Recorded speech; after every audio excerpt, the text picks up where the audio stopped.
E aí, galerinha, estamos aqui para iniciar mais um bloco de processo penal. Processo penal, que é a persecução, né? É a aplicação daquilo que a gente viu lá no direito penal, né? A gente aplica no processo, que é o procedimento aí, né? Para julgar, apurar, não é? Investigar o crime. Então, diante disso, também temos a ideia de que processo penal, ele tem um juízo e esse juízo vai julgar. Chamamos isso de quê? De competência, chamamos isso de jurisdição. Então, quem é que julga? Quem é que tem jurisdição? É somente o poder judiciário. Iniciamos, né, num bloco passado, justamente trabalhando isso. Nós vimos os princípios, né, vimos primeiro o que é o conceito de jurisdição, e mais uma vez dizendo que a jurisdição é somente exercida pelo Poder Judiciário. Um exemplo, delegado, ele não tem jurisdição, ele tem circunscrição, tá certo? Então, a jurisdição é exercida pelo Poder Judiciário para quê? Para acabar com um conflito, com um litígio. Então, ele vai julgar, vai decidir sobre o conflito, sobre um litígio. Nesse bloco passado, nós vimos os princípios, né, que determinam a jurisdição. Um deles, o que vocês também viram muito em constitucional, princípio do juiz natural, princípio do devido processo legal, todos esses são princípios aí, né, atinentes, pertinentes à jurisdição. Hoje, iniciamos um novo ponto de jurisdição. Nós vamos ver como essa jurisdição ela está dividida. Então, vamos ver em relação à sua graduação, em relação à sua matéria, em relação à sua função. Tá certo? Muito importante esse ponto para a gente entender, não é, a famosa competência. Tá certo? Então, a gente precisa aprender essas graduações para a gente partir para a competência.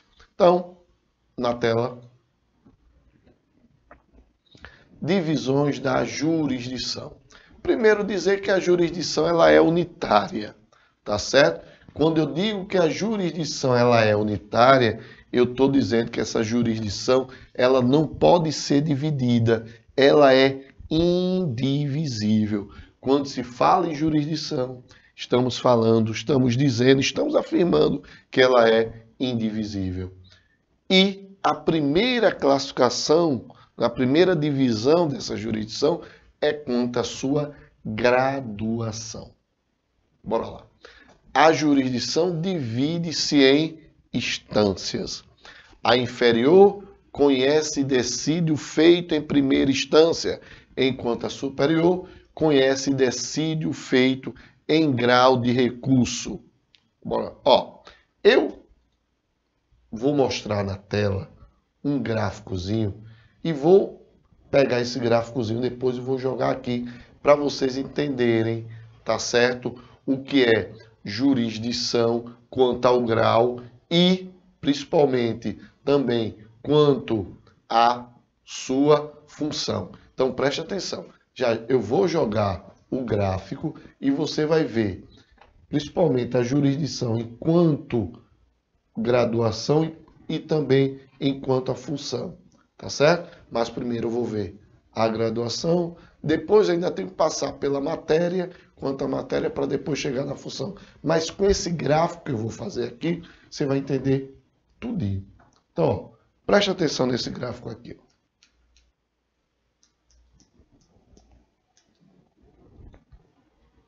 Pessoal, isso vocês estão vendo é o organograma do nosso Poder Judiciário, tá certo? Então, nós temos o organograma desse poder. Então, o que eu vou fazer? Eu vou transportar esse organograma aqui para o quadro. Então, visualize isso aí, que eu vou jogar ele aqui, tá certo? Bem, Como disse no dispositivo, em relação à graduação, em relação à matéria, não é?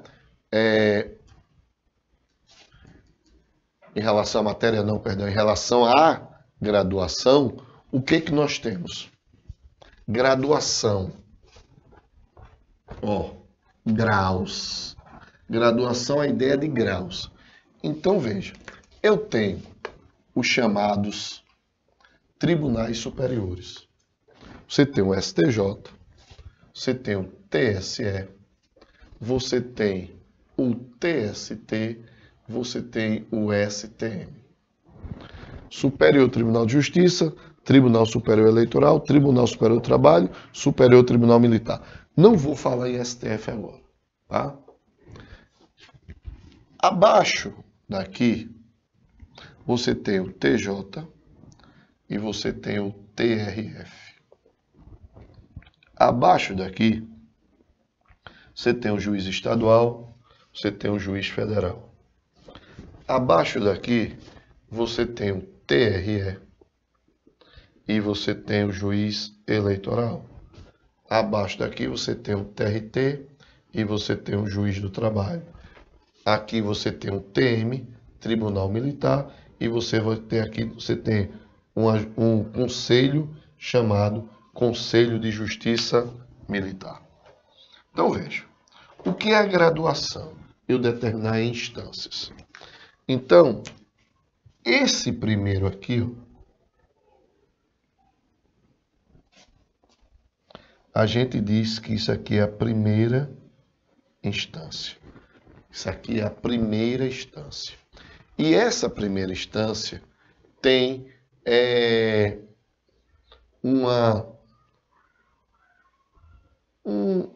como é que eu posso dizer?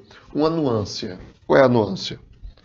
A decisão vai ser dada por uma única pessoa.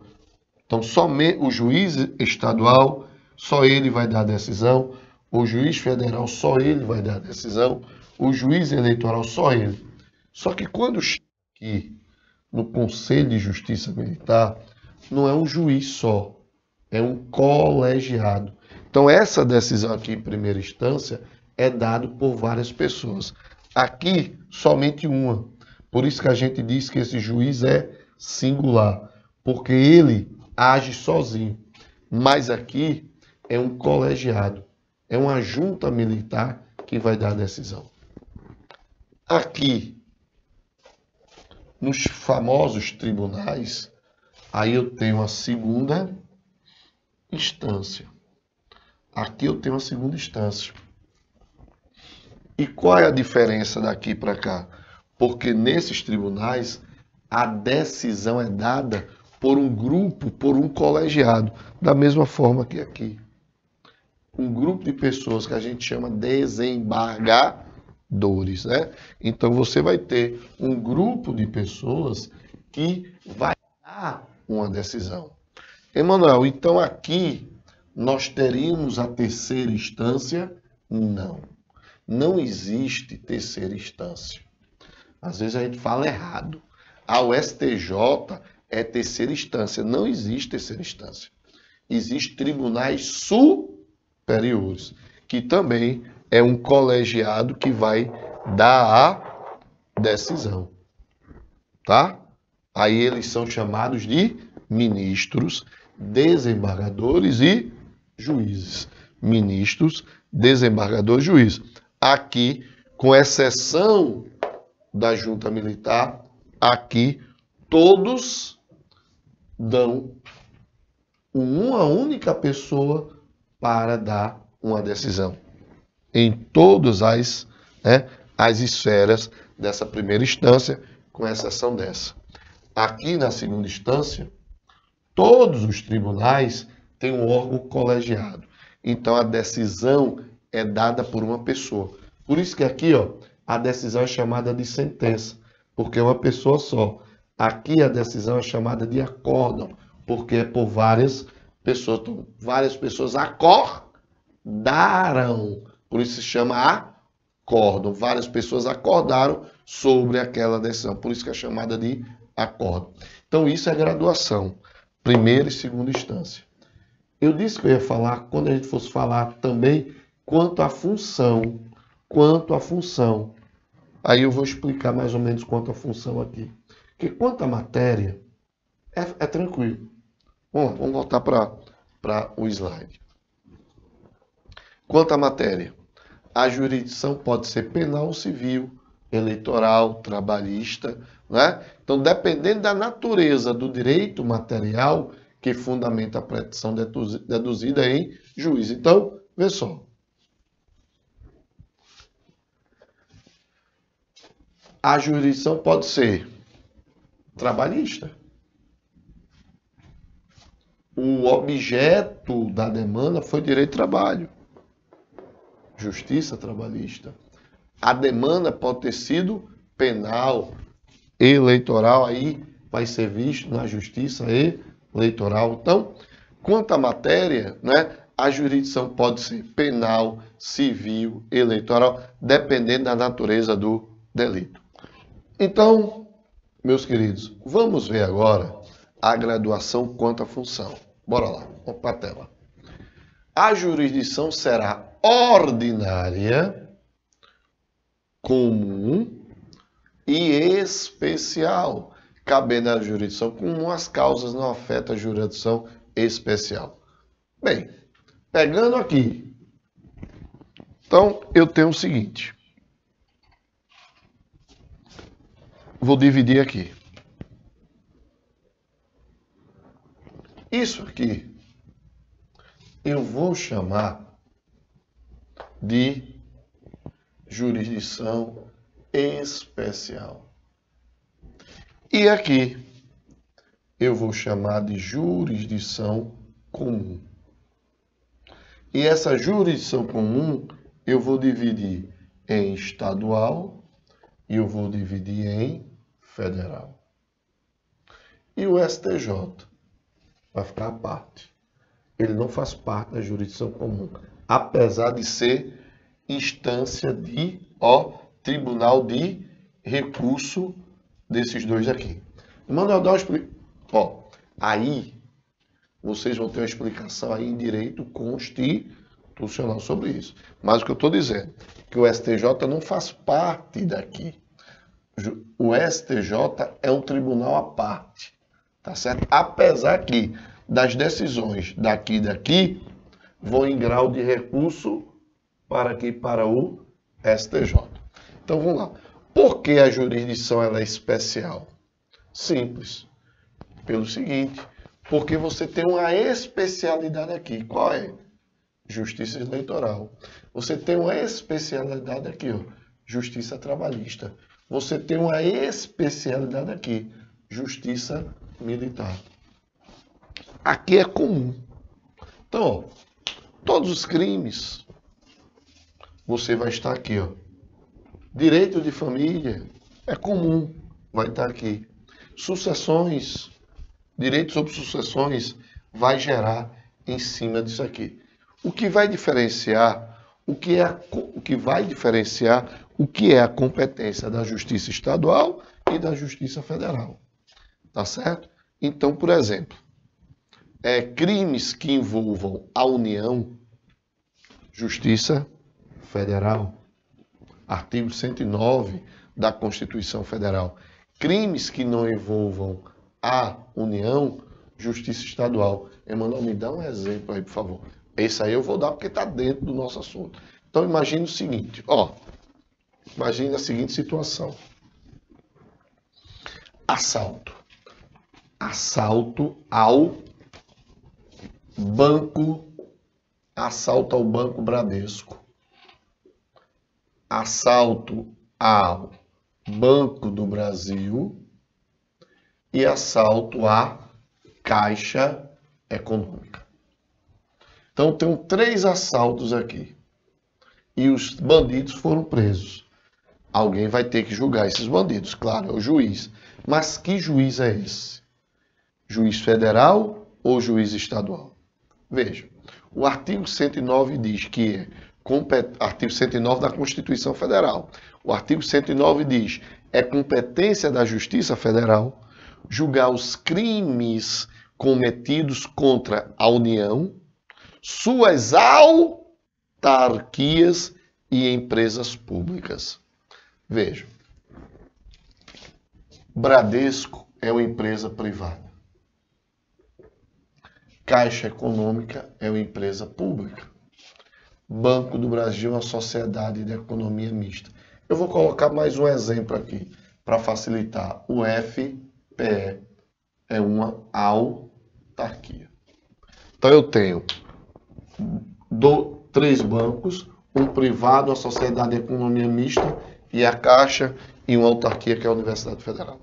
Bora lá, assalto a tudo isso aqui. Vamos ver de quem é a competência.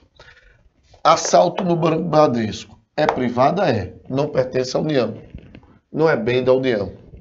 Justiça e eleitoral. Banco do Brasil.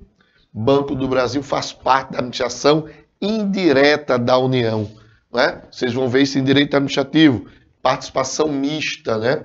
Admite capital privado. Mas a maioria do capital pertence ao ente público. No caso do Banco do Brasil, a União. Então, a União tem 51%, não é? E os outros, a minoria das ações, pertence ao particular. Por isso é chamado de sociedade de economia mista, mas faz parte da administração indireta da União. Só que assalto ao Banco do Brasil não é competência da União.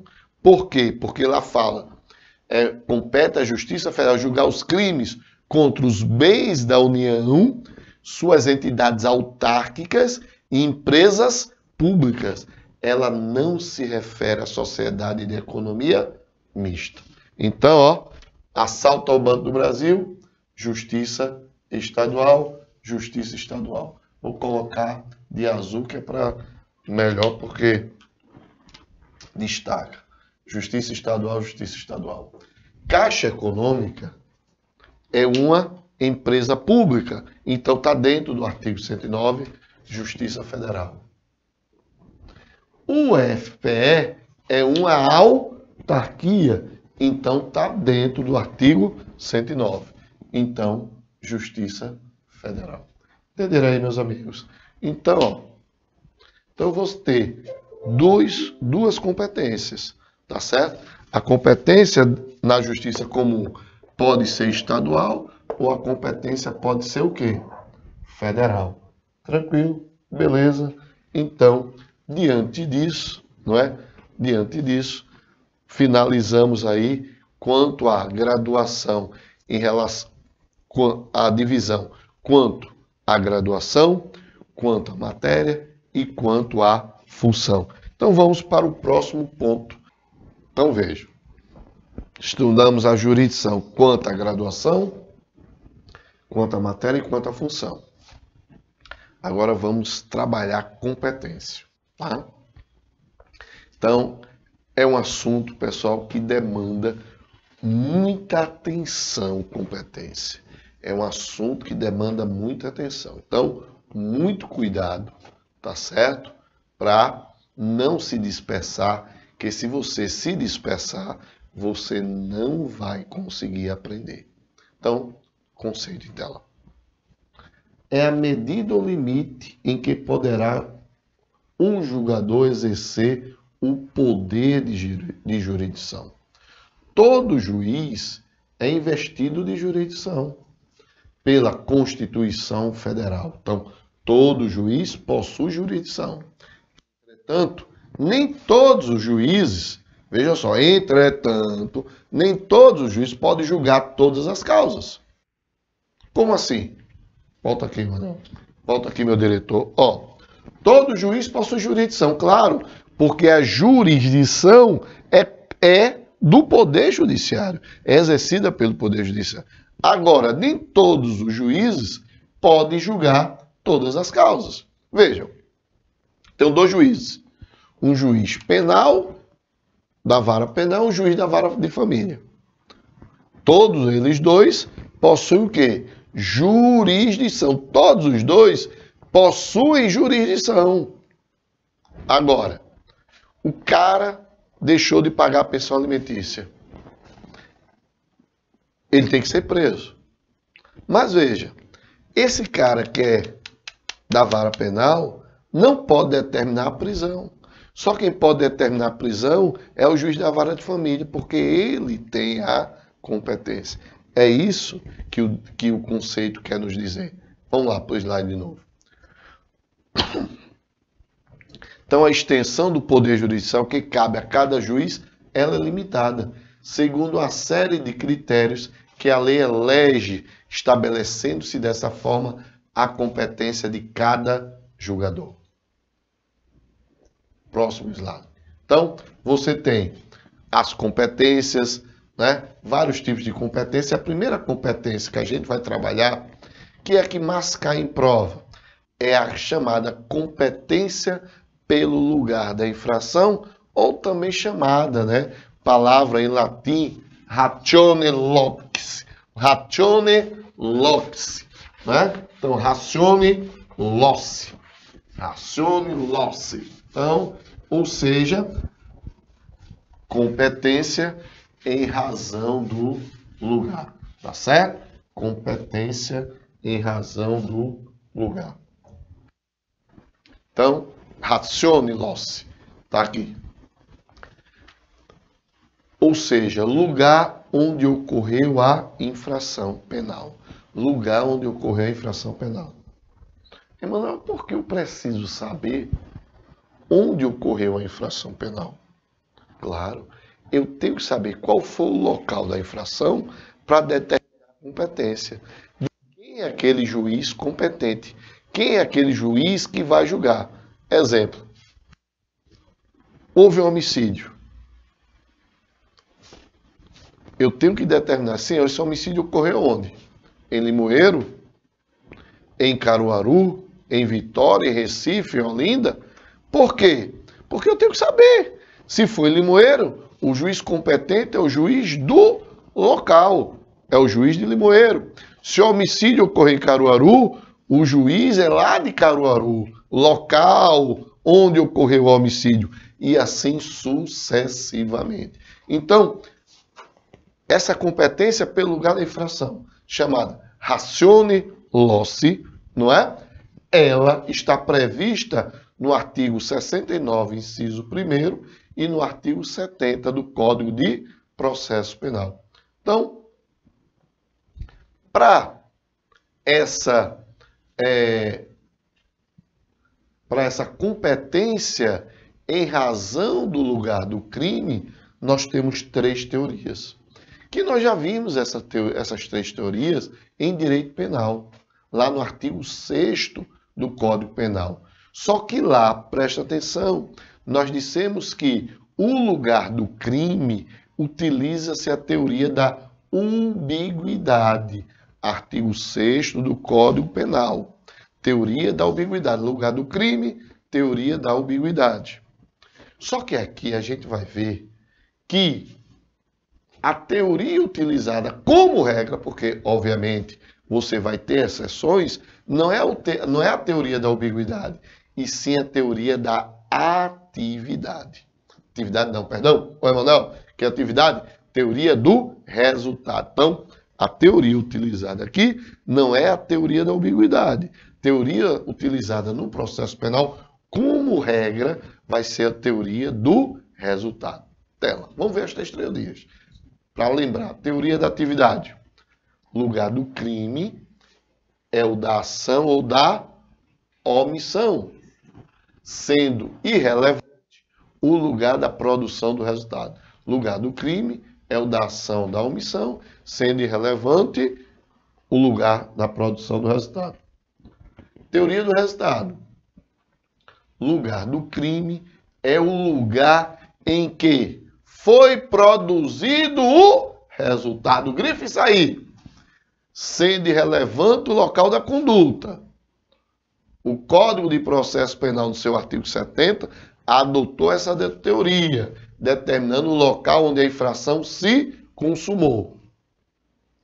Então, veja, para o Código Penal, não é?